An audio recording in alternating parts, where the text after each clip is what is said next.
안녕하세요. 배달 노동자들의 노동조합 라이더 유니언 조직국장 박정훈이라고 합니다. 2028년에 매우 중요한 통계가 하나 발표됐습니다. 대한민국에서 일을 하다가 죽거나 다치는 기업 1위가 전통적인 중공업이나 제조업이 아니라 배민이 1위가 됐고요. 2위가 쿠팡, 7위가 쿠팡 물류센터, 9위가 쿠팡이츠입니다. 그러니까 혁신적이고 깨끗한 일자리라고 믿었던 플랫폼 공장에서 수많은 노동자들이 죽거나 다친다는 매우 놀라운 결과가 발표됐습니다.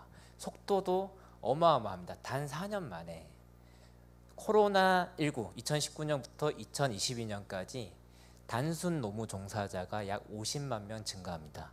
그러니까 이 4년 동안의 변화라고 하는 것은 도시 실업 노동자들에 위해서 플랫폼 공장을 지었던 플랫폼 기업에 책임이 있었다라는 겁니다. 그러면 어떻게 이 플랫폼 공장이 이 노동자들을 많이 생산할 수 있었냐, 많이 계약할 수 있었냐?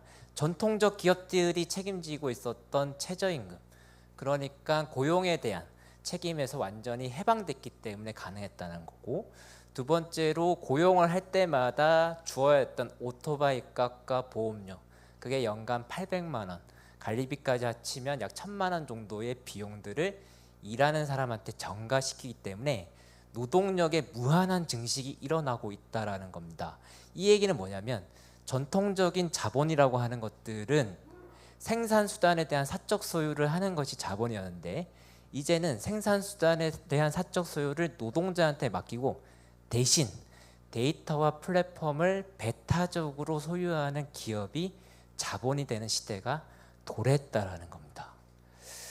그래서 이 가상적이고 추상적인 플랫폼 공장에서 무한하게 증식한 노동자들을 어떻게 돌렸는지를 제가 한번 그 동선을 그려봤더니 도시 위에 컨베이어 벨트가 돌아가고 있구나 라고 하는 것들을 발견하게 되는 겁니다.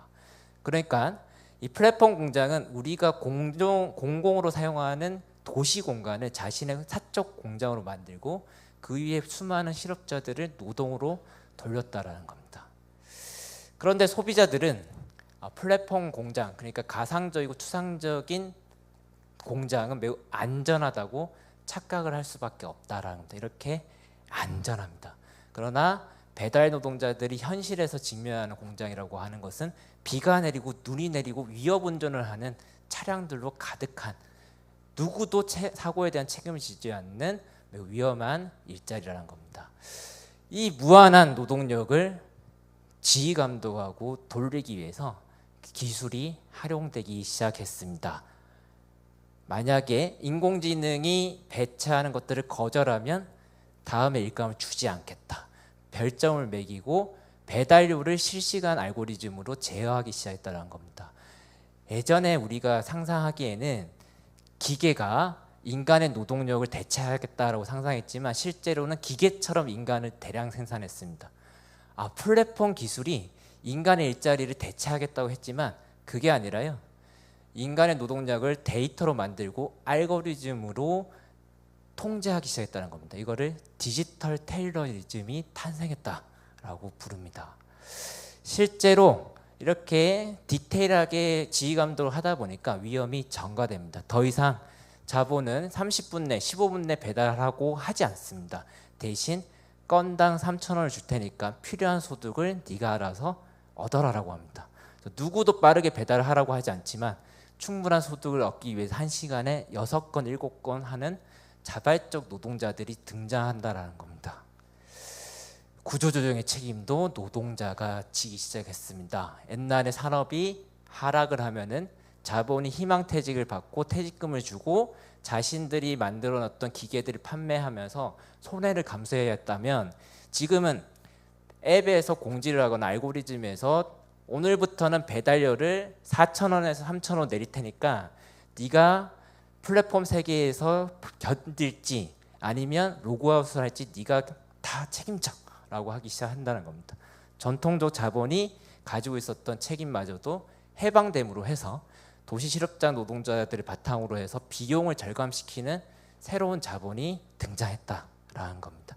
그런데 이것은 전혀 새로운 현상이 아니라 지금까지 노동자들을 기계처럼 일을 시키거나 아니면 필요할 때 일시키고 내보내거나 아니면은 시간에 따라서 파트타임으로 고용하고 해지했던 노동이 이제는 발전된 디지털 기술을 발전으로 해서 초마다 계약과 계약 해지가 이루어지는 초용직이 탄생했다는 겁니다. 노동이 녹아내리고 쪼개지면서 사회 연대 가능성 그리고 자본가의 협상 가능성이 제로에 가까워졌다는 겁니다. 이 문제를 해결하지 않으면 노동이라고 하는 민주사회에서 노동이라고 하는 사회에서 추방된 노동자들 주권을 회복하지 않으면은 미래의 민주주의도 우리는 위기를 맞을 겁니다. 그래서 우리는 추방된 노동자들한테도 근로기준법이 적용한다 해야 된다고 주장을 하고 있습니다.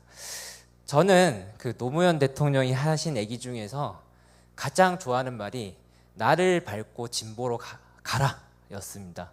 그리고 저는 노동운동가고 그래서 노무현과 반대편에서 그와 대결했고 노회찬의 왼쪽에서 사회를 변화시키려고 노력을 했습니다. 그런데 제가 어디에 위치해 있는 것보다 중요한 것은 변화된 세계에 대해서 이해하고 필요한 일을 하는 것이라고 생각합니다. 그곳에 노동이라는 주제가 있기를 바라고 그것이 담대한 전환을 위한 중요한 지렛대라고 생각합니다. 감사합니다.